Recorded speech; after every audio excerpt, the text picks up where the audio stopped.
bom? Então, a partir de agora, nós vamos tratar do projeto interdisciplinar. O tema do nosso projeto é esse: o planeta que temos e o futuro que queremos. Dando uma recapitulada, né? Eu estava recapitulando, nós já refletimos nesse projeto interdisciplinar com os seguintes temas. Em 2005, nós refletimos com um tema chamado Se Liga na Saúde. Foi o primeiro ano que nós fizemos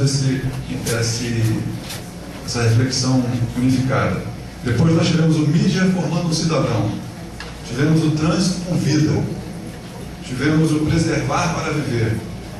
Tivemos o Rio, Eu Gosto de Você. Tivemos o Ser ou Ter, Eis a Questão. E no ano passado nós tivemos o Meu Brasil Brasileiro, uma reflexão sobre a nossa identidade. E esse ano, eu vou passar para o Bruno, que ele vai conduzir essa nossa reflexão sobre o tema que nós estamos propondo para 2012. Tá bom? Muito obrigado.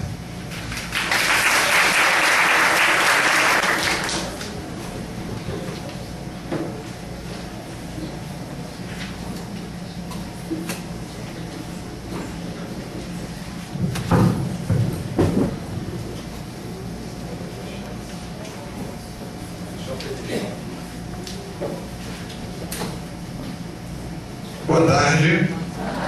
Tudo bem?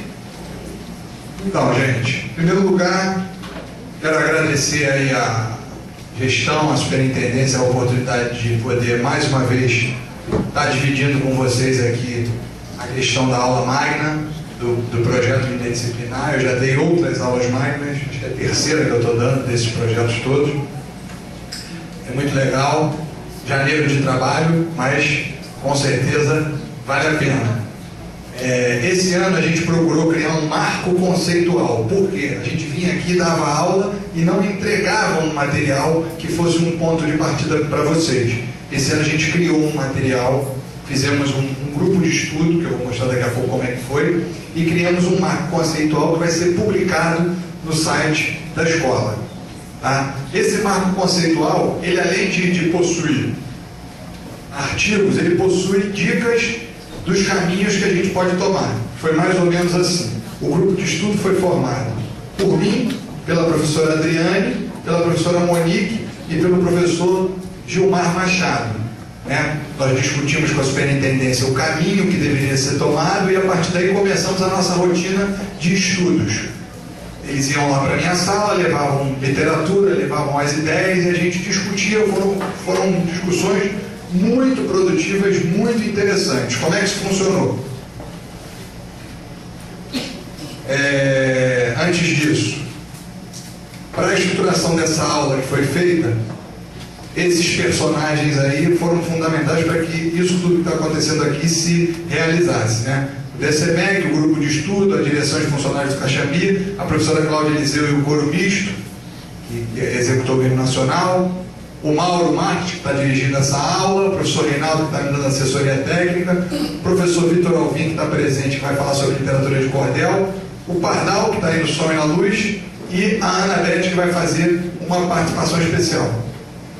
O marco conceitual é constituído por 4 artigos feitos. Eu, Monique, Gilmar e Adriane, cada um fez um artigo. Nós temos ali as referências bibliográficas. Só dentro das referências bibliográficas, que foi onde nós bebemos, já tem um acervo muito grande de literatura que dialoga com a temática. Porém, nós ainda fizemos a indicação de livros que a gente achava interessante, que seriam caminhos interessantes de ser tomado. Tem 14 indicações de livros, entre cartilhas e afins. Literatura de cordel, cartilhas públicas, cartilhas governamentais e muitos livros. Nós selecionamos 23 vídeos, entre curta-metragens, longa-metragens, documentários. Nós indicamos 14 sítios ou sites, como queiram. Nós indicamos 12 músicas que falam, que têm sinergia, muito pouco, mas existe um manancial muito grande, mas são 12 músicas que nós conseguimos enxergar e fizemos com que essas músicas dialogassem com o tema transversal. A gente vai estar lá a música, o autor, onde você encontra a música, em qual site você encontra a música, e o tema transversal que tem sinergia com aquela música. né? E nós fizemos 5 indicações de trabalho de campo ou passeios, né? A gente chamou de trabalho de campo para dar uma conotação de aula fora da escola, né? Locais que você pode levar o aluno, que você pode indicar para o aluno ir com a família dele. Isso virou um documento que eu vou mostrar rapidamente, que é esse documento. Marco conceitual do projeto interdisciplinar e aula magna do Colégio Santa Mônica. Reinaldo, vai passando, a estrutura do documento tem um índice. No índice, vamos lá, sobe lá no índice. No índice você tem os 4 artigos, vai um pouquinho abaixo. Depois você tem as sugestões de todos os vetores que eu falei. Você tem a ficha técnica. Agora vamos passando rapidinho para o pessoal ver como é que funcionou. Tem uma apresentação, cada artigo foi escrito. O meu, por acaso, foi sobre educação. Depois eu vou dissecar um pouco isso melhor. Depois o artigo da professora Monique. A professora Monique é doutoranda na parte de química, então ela envolveu a parte de consumo, a parte de desenvolvimento sustentável. Depois nós temos o artigo da professora Adriane, que é um artigo bem pragmático, se coaduna bastante com a orientação da superintendência, de dar dicas práticas para o dia a dia do aluno, né? A professora Adriane, inclusive, foi uma pessoa que sugeriu a temática com muita energia, essa temática. E o artigo do professor Gilmar. Os estudos pós-graduação, né, do professor Gilmar, todos envolvem água. Então o Gilmar trouxe um manancial de informação sobre água, sobre recursos hídricos, que é espetacular. E muito disso, uma parte muito nobre desse material está contida nesse marco conceitual. Pode passar. As referências do Gilmar e as sugestões vieram nesse formato. Você tem um livro, você tem uma sinopse do livro, vai passando. Tem a capinha. Aqui são cartilhas, por exemplo. Essa cartilha foi encomendada por uma multinacional, encomendada ao Ziraldo. Não é verdade? Então, se nós temos 4 cartilhas aí, ou 5 do Ziraldo, pode passar. Nós temos cordéis, né? Nós temos, por exemplo, uma ocasião, aquele da SEDAI, eu queria mostrar. Um pouquinho para cima. Esse da SEDAI, né? Uma vez a gente estava conversando com um amigo da família, o deputado Raimundo de Oliveira, e ele estava falando que deveria existir uma lei que botasse nas salas de aula o percurso da água. Onde é que ela começa, por onde que ela passa e onde que ela vai cair, depois de esgotada. Esse guia da SEDAI que nós encontramos fala sobre isso. Ele é muito didático, muito explicativo, pode servir bastante para o ano letivo da gente. Temos um RPG sobre água, que é um jogo, eu não sei jogar, mas as crianças conhecem bem isso, né? Pode seguir. Cordéis, antes um pouquinho, nós temos sites que foram sites importantíssimos para a pesquisa, e agora nós vamos entrar nos vídeos. Temos vídeos, temos documentários, temos filmes de longa-metragem, tá? Com a capinha ali para você poder identificar. E ultimamente, terminando, nós temos os áudios. Quando eu digo do áudio, lá, ó, Água Benta, Gilberto Gil, intérprete, Gilberto Gil, disponível no letras.terra.com.br. Dialoga com o quê? Dialoga com pluralidade cultural. Então você já tem uma dica de para onde você pode caminhar. E tem o trabalho de campo. E aí você tem estações de tratamento, que é água em visitação.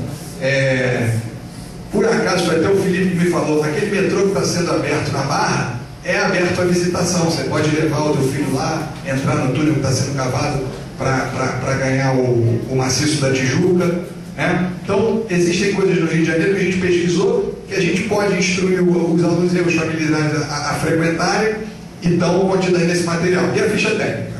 Vamos seguir viagem. Bem, entrando especificamente no tema, vou confessar para vocês que quando a gente está montando uma coisa, a gente passa por momentos de angústia, né? Será que esse é o caminho? Será que não é?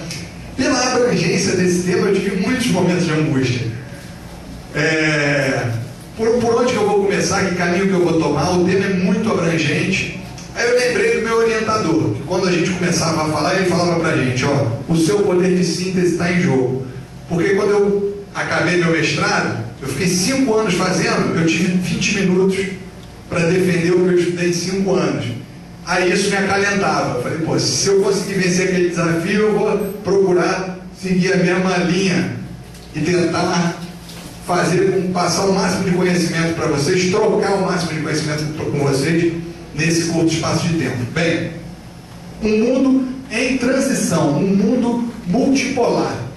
Quando eu era pequeno, tinha a questão da Guerra Fria, Estados Unidos e União Soviética. O mundo era dividido em 2 blocos, né? O mundo não funciona mais em 2 blocos. Não está mais a União Soviética como um personagem e os Estados Unidos como outro personagem.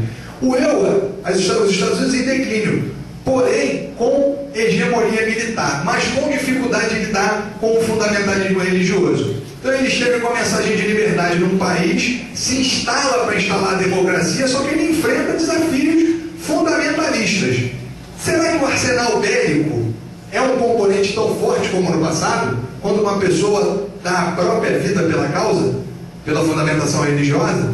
Então esse componente não existia no mundo passado, e no mundo contemporâneo eles estão tendo que lidar com isso. O fenômeno do Oriente, alguém imaginava que a China ia alcançar o poderio econômico, bélico, estratégico no mundo, né? Isso começou pelo Oriente com o Japão. O Japão até pouco tempo era a 2ª economia do mundo, hoje é a 3ª. E a China é o grande modelo que está sendo observado por todos. As multinacionais instalam suas empresas na China para produzir para o mundo todo.